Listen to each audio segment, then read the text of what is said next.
आज के इस वीडियो में मैं आपको एक ऐसे शख्स से मिलवाऊंगा जिनके किस्से जानने के बाद आपके पसंदीदा किरदार जेम्स बॉन्ड के कारनामे भी इनके आगे फीके पड़ जाएंगे। जी हाँ, ये कोई काल्पनिक किरदार नहीं बल्कि जासूसी दुनिया के असली जेम्स बॉन्ड हैं।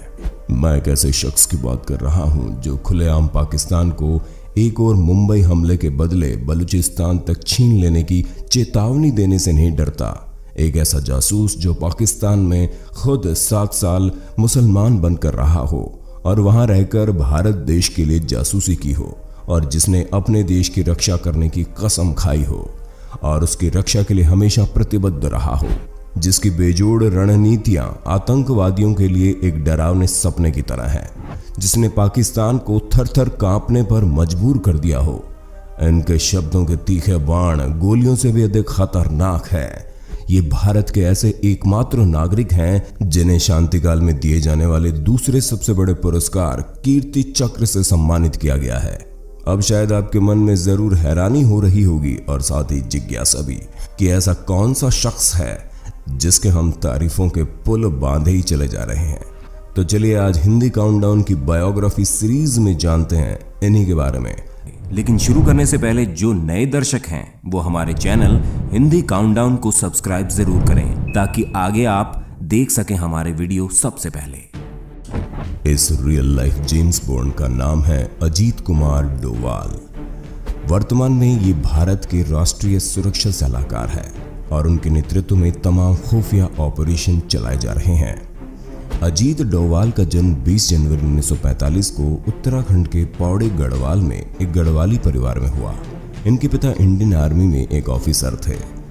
उन्होंने अपनी प्रारंभिक शिक्षा राजस्थान में अजमेर के मिलिट्री स्कूल, जिसको कि पहले king George royal Indian military school के नाम से जाना जाता था, से पूरी की थी। इसके बाद उन्होंने सन 1967 में आगरा यूनिवर्सिटी से इकोनॉमिक्स में एमए किया और पोस्ट ग्रेजुएशन करने के बाद वे आईपीएस की तैयारी में लग गए। सन 1968 में सिविल सर्विसेज का एग्जाम पास करके वे केरल कैडर में आईपीएस ऑफिसर बने। उसके बाद 1972 में वे इंटेलिजेंस ब्यूरो में चले गए। वे अपने पूरे करियर में महज 7 साल पुलिस में रहे। उसके बाद उन्होंने अपना पूरा समय एक जासूस बनकर खुफिया विभाग में ही गुजारा। 1961 में मिजोरम में मिजो नेशनल फ्रंट, जिसको कि MNF भी कहा जाता है, मिजोरम का मिजो उग्रवादी संगठन बना था, जिनके लीडर लाल डेंगा थे, जो कि आगे चल के मिजोरम के चीफ मिनिस्टर भी बने। MNF ने मिजोरम को एक अलग देश बनाने की डिमांड कर रखी थी।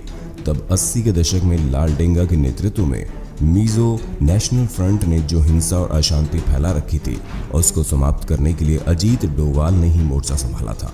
1972 में वो IB में काम करने दिल्ली चले गए। 2 साल बाद ही वो मिजोरम चले गए, जहां वो 5 साल रहे और इन 5 सालों में मिजोरम में जो भी राजनीतिक परिवर्तन हुए उसका श्रेय अजीत डोवाल को ही दिया जा सकता है। 1986 में अजीत डोवाल ने लाल डेंगा के 7 में से 6 कमांडर्स का विश्वास जीत लिया और इसका नतीजा ये हुआ कि लाल डेंगा को मजबूरी में भारत सरकार के साथ शांति समझौता करना पड़ा था। ये उनके द्वारा किए गए कामों में से एक महत्वपूर्ण कार्य था और सबसे बड़ी सफलता भी। उन्होंने वहां सक्रिय मिजो उग्रवादी संगठन की खुफिया जानकारी जुटाने के लिए नॉर्थ ईस्ट में कई साल बिताए। इस अवधि के दौरान उन्होंने राखीन म्यांमार में अराकान के सीमा के अंदर और चीन की सीमा के अंदर भी विद्रोहियों के साथ समय बिताया। मिजोरम से डोवाल सिक्किम गए, जहां उन्होंने भारत के साथ राज्य के विलय के दौरान भूमिका निभाई। नॉर्थ ईस्ट के सफल अभियान के बाद डोवाल पाकिस्तान चले गए और वहां पर 7 साल रह चुके हैं। ये बात उन्होंने खुद एक समारोह में कही थी। डोवाल ने एक समारोह में भाषण देते हुए एक कहानी सुनाई थी। उन्होंने कहा कि लाहौर में औलिया की एक मज़ार है जहां बहुत से लोग आते हैं। मैं एक मुस्लिम शख्स के साथ रहता था। मैं वहां से गुजर रहा था तो मैं भी उस मज़ार में चला गया। वहां कोने में एक शख्स बैठा हुआ था। उसने मुझसे छूटते एक सवाल किया कि क्या मैं हिंदू हूँ। डोवाल ने कहा नहीं। डोवाल के मुताबिक एंड स्क्योर्ड उसने कहा मेरे साथ आओ और फिर वो मुझे पीछे की तरफ एक छोटे से कमरे में ले गया। उसने दरवाज़ा बंद करके कहा देखो तुम हिंदू हो। मैंने कहा आप ऐसा क्यों कह रहे हैं? तो उसने कहा आपके कान छिदे हुए हैं। मैंने कहा हाँ, बचपन में मेरे कान छिदे गए थे लेकिन मैं बाद में कन्वर्ट हो गया। उसने कहा तुम बाद में कन्वर्ट नहीं हुए थे, खैर तुम इसकी प्लास्टिक सर्जरी करवा लो, नहीं तो यहाँ लोगों को शक हो जाएगा। उसने मुझसे कहा कि तुम्हें पता है मैंने तुम्हें कैसे पहचाना? मैंने कहा नहीं। तो उसने कहा कि क्योंकि मैं भी एक हिंदू हूँ। फिर उसने एक अलमारी खोली जिसमें शिव और दुर्गा की एक प्रतिमा रखी थी।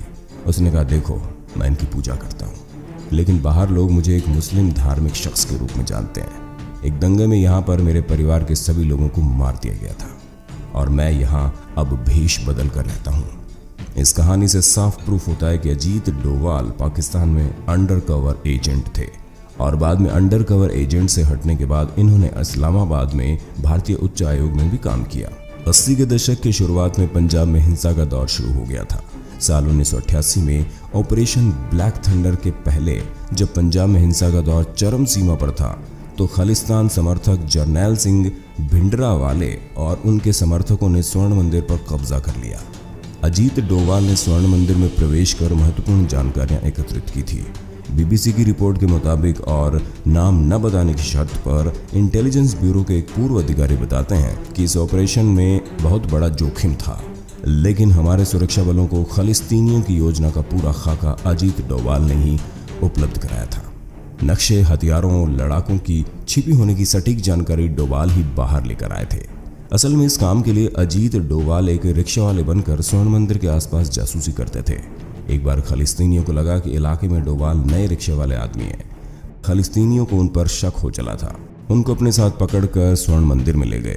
पूछताछ में उन्होंने अपने आप को पाकिस्तानी ISI एजेंट बताया, पर स्वर्ण मंदिर की पवित्र दीवारों के पास खुफिया तंत्र के पैंतरों और जवाबी पैंतरों के बीच उस रिक्शा वाले को खालिस्तीनियों को यह विश्वास दिलाने में 10 दिन लग गए कि उसे ISI ने उनकी मदद के लिए भेजा है। ऑपरेशन ब्लैक थंडर से 2 दिन पहले वो स्वर्ण मंदिर के अहाते में घुसे और खालिस्तीनियों की असली पोजीशन और संख्या के बारे में महत्वपूर्ण खुफिया जानकारी लेकर बाहर आ गए। डोवाल ने वर्ष 1991 में खालिस्तीन लिबरेशन फ्रंट द्वारा अपहरण किए गए रोमानियाई राजनयिक लिवऊ राडू को बचाने की सफल योजना बनाई थी। इसके अलावा कश्मीर में भी अजीत डोवाल का काम कुछ जानने लायक था। कश्मीर में अपने कार्यकाल के दौरान डोवाल आतंकवादी समूहों को तोड़ने में भी सफल रहे थे, जिस कारण 1996 में जम्मू कश्मीर में चुनाव का रास्ता साफ हुआ था। वो कट्टर कश्मीरी आतंकवादी कूका पार्रे का ब्रेन वॉश कर विश्वास जीतने में कामयाब रहे, जिसने कि इखवान नामक भारत समर्थक आतंकवादी गिरोह बनाया था। साल 1999 में जब इंडियन एयरलाइंस की IC-814 को काठमांडू में हाईजैक कर लिया गया था, अपहरण करने वाले विमान को अफगानिस्तान के कंधार में ले गए थे। उन्होंने विमान में सवार 180 यात्रियों को बंधक बना लिया था। तब डोवाल ने सरकार के प्रतिनिधि के रूप में तालिबान से बातचीत करने वाले भारतीय दल में शामिल हो गए थे। उन्होंने खुलासा किया कि पाकिस्तानी ISI ने तालिबान की सहायता नहीं की और यही वजह रही कि आतंकवादी अपने मिशन में सफल नहीं हो पाए थे। सिर्फ यही नहीं, अजीत डोवाल ने 1971 और 1999 के बीच इंडियन एयरलाइंस के विमान के 15 अपहरणों को रोका था। इसके अलावा सन 2004 से पहले अजीत डोवाल ने मल्टी एजेंसी सेंटर और joint task force on intelligence की स्थापना की थी, जिसका मकसद था कि 2 अलग अलग संस्था को एक ही मंच पर लाना और एक साथ मिलकर आतंकवाद का मुकाबला करना। यही नहीं, डोवाल ने यासीन मलिक, शबीर शाह, पाक समर्थक सैयद अली शाह गिलानी को बातचीत के लिए मजबूर किया ताकि शांतिपूर्वक युद्ध का हल निकले, यानी कि वे एक तरह से मनोवैज्ञानिक युद्ध के भी मास्टर थे। 2004 में मनमोहन सिंह के नेतृत्व वाली UPA सरकार ने डोवाल को IB यानी कि इंटेलिजेंस ब्यूरो का प्रमुख बनाया। असल में डोवाल को जनवरी 2005 में इस्तीफा देने के लिए मजबूर किया गया था, क्योंकि तत्कालीन NSA MK नारायणन ने अपने पूर्व कर्मचारी अधिकारी ESL नरसिम्हन को अगले IB प्रमुख के रूप में चुना था। 2009 में NSA बनने से पहले डोवाल ने विवेकानंद इंटरनेशनल फाउंडेशन की स्थापना की थी, जो कि पूर्व जासूस प्रमुखों और डिप्लोमेट्स का एक थिंक टैंक ग्रुप है। विवेकानंद फाउंडेशन को राष्ट्रीय स्वयंसेवक संघ के थिंक टैंक के तौर पर भी जाना जाता है। मोदी सरकार ने डोवाल को रिटायरमेंट से बाहर निकाला और उन्हें 30 मई 2014 को भारत का 5वां NSA बना दिया गया। जून 2014 में जब 46 भारतीय नर्सें इराक के तिकरित के एक अस्पताल में फंसी हुई थी, तो डोवाल ने इन 46 भारतीय नर्सों की रिहाई के लिए नेतृत्व किया था। डोवाल ने 25 जून 2014 को इराक के लिए एक टॉप सीक्रेट मिशन की उड़ान भरी। इन्होंने इराक जाकर इराकी सरकार में हाई लेवल कॉन्टैक्ट्स बनाए और 5 जुलाई 2014 को आतंकवादियों ने एरबिल शहर में नर्सों की रिहा कर दिया। बाद में नर्सों को इंडियन एयरलाइंस के एक विशेष विमान से भारत के कोच्चि में उनके घर वापस लाया गया। सलमान खान की फिल्म टाइगर जिंदा है इसी घटना से प्रेरित है। मणिपुर के चंदेल जिले में उग्रवादियों ने 4 जून 2015 को भारतीय सेना के काफिले पर हमला कर दिया था। उत्तर पूर्वी भारत में अब तक हुए इस भीषण हमले में 18 जवान शहीद हो गए थे। इसके जवाब में भारतीय सेना ने अपने खास सैनिकों के टुकड़ी को म्यांमार सीमा के अंदर भेजकर उन उग्रवादियों को मुंह तोड़ जवाब दिया था। भारतीय सेना के इस मिशन को ऑपरेशन हॉट पैराशूट का नाम दिया गया। उस समय राष्ट्रीय सुरक्षा सलाहकार रहे अजीत डोवाल ने सेना प्रमुख जनरल दलबीर सिंह सुहाग के साथ मिलकर इस सैन्य अभियान की योजना बनाई थी। डोवाल के नेतृत्व वाले इस मिशन में सेना जिसने 40 मिनट के भीतर ऑपरेशन समाप्त कर दिया, जिससे 38 नागा विद्रोही मारे गए और 7 घायल हो गए थे और ऑपरेशन पूरी तरह सफल रहा था। पाकिस्तान के खिलाफ सर्जिकल स्ट्राइक के दौरान वो सबसे ज्यादा चर्चा में आए। ये डोवाल ही थे जिन्होंने उरी आतंकी हमले का बदला लेने के लिए सर्जिकल स्ट्राइक के मास्टरमाइंड का श्रेय दिया जाता है। इन्होंने डोकलाम गतिरोध को समाप्त करने में मदद की और उत्तर पूर्व में विद्रोहियों से निपटने के लिए निर्णायक फैसले किए। पुलवामा हमले का बदला लेने के लिए बालाकोट के जेएम शिविर में वायुसेना के हवाई हमले में भी इनका ही हाथ था। उन्हें पाकिस्तान के संबंध में भारतीय राष्ट्रीय सुरक्षा नीति में सैद्धांतिक बदलाव के लिए बड़े पैमाने के रूप में श्रेय दिया जाता है, जो कि डिफेंसिव से डबल स्क्वीज स्ट्रेटजी है, जो कि वर्तमान समय में भारत की एक सुरक्षा नीति है। ये एक रणनीति है जिसके परिणाम स्वरूप प्रमुख आतंकवादी हमलों के बाद पाकिस्तानी आतंकवादियों पर भारतीयों ने पलटवार किया है। इसलिए यह अनुमान लगाया गया कि सितंबर 2016 में पाकिस्तान में भारतीय सर्जिकल स्ट्राइक उनके दिमाग की उपज थी, जो भारत के लिए शत्रुतापूर्ण लक्ष्यों को बेअसर करने में बेहद प्रभावी रहा था। डोवाल को राजनयिक चैनलों और बातचीत के माध्यम से डोकलाम स्टैंड ऑफ को हल करने का भी श्रेय दिया जाता है, जो कि उन्होंने विदेश सचिव एस जयशंकर और चीन में भारतीय राजदूत विजय केशव गोखले के साथ मिलकर किया था। उसी समय चीनी पक्ष की तरफ से मंत्री स्तरीय वार्ता के लिए जोर देने के बाद उन्हें उसी साल सितंबर में राज्य मंत्री का दर्जा भी दिया गया। अक्टूबर 2018 में उन्हें स्ट्रेटेजिक पॉलिसी ग्रुप का चेयरमैन के रूप में भी नियुक्त किया गया था, जो कि राष्ट्रीय सुरक्षा परिषद में 3 स्तरीय संरचना का पहला स्तर है, साथ में डिसीजन मेकिंग बॉडी भी है। 2019 के भारत पाकिस्तान गतिरोध में विंग कमांडर अभिनंदन वर्धमान को जब 60 घंटों के लिए पाकिस्तान में बंदी बना लिया गया था, जो कि अजीत डोवाल और विदेशी प्रयासों के कारण पाकिस्तान को जल्द ही वर्धमान को रिहा करना पड़ा। यही नहीं, 370 हटने के बाद डोवाल खुद जमीन पर उतरकर काम करते हुए दिखाई दिए और स्थानीय लोगों से बातचीत कर उन्हें समझाते हुए दिखे कि उनके पास एकमात्र विकल्प भारत और उसका विकास का मॉडल है। बोलते बोलते मेरा मुंह थक गया है, लेकिन इनकी उपलब्धियां खत्म होने का नाम नहीं ले रही। अजीत डोवाल को उनके उम्दा और सराहनीय सेवा के लिए पुलिस मेडल अवार्ड मिला था, जो कि ये मेडल पाने वाले सबसे कम उम्र के अधिकारी हैं। ये मेडल उन्हें मात्र 6 साल के बाद ही मिल गया था। इसके बाद उनको प्रेसिडेंट पुलिस मेडल भी मिला, जो कि हर साल गणतंत्र दिवस और स्वतंत्रता दिवस पर चुने गए अधिकारियों को उनकी वीरता और प्रतिष्ठित सेवा के लिए राष्ट्रपति द्वारा दिया जाता है। यही नहीं, साल 1988 में उनको सर्वोच्च वीरता पुरस्कारों में से एक कीर्ति चक्र प्रदान किया गया था, जो कि पहले केवल मिलिट्री ऑनर्स के रूप में दिया जाता था। उन्होंने इतिहास बनाया और पुलिस अधिकारी बनकर ये सम्मान पाया। सुनने में ये भी आ रहा है कि अजीत डोवाल पर फिल्म निर्देशक नीरज पांडे एक फिल्म बनाने जा रहे हैं, जिसमें अक्षय कुमार मुख्य भूमिका निभाते हुए नजर आ सकते हैं। आज भी भारतीय सीमा सुरक्षा की जिम्मेदारी अजीत डोवाल के कंधों पर है।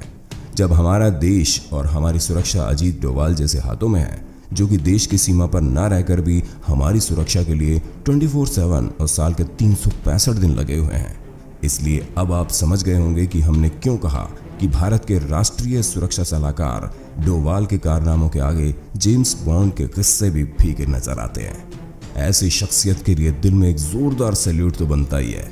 उम्मीद है अब आप एक रियल जेम्स बॉन्ड से अवगत हो गए होंगे और बाकी लोग भी इनके बारे में जानें, इसलिए इस वीडियो को ज़्यादा से ज़्यादा शेयर कीजिए। आपको ये वीडियो कैसा लगा, आप अपनी राय और सुझाव हमें ज़रूर दीजिएगा। हमारी इस बायोग्राफी सीरीज में आगे आप किस शख्स के बारे में जानना चाहते हैं, हमें ज़रूर बताएं। जय हिंद, वंदे मातरम, जय भारत। और जिसने अभी तक हमारे चैनल को सब्सक्राइब नहीं किया है तो जरूर कर लें, क्योंकि आगे भी हम ऐसे ही दिलचस्प वीडियो आपके लिए लाते रहेंगे। अगली वीडियो आप किस विषय पर देखना चाहते हैं ये भी जरूर बताना। जिस विषय के बारे में सबसे ज्यादा कमेंट मिलेंगे, अगली वीडियो उसी पर आएगी। जय हिंद।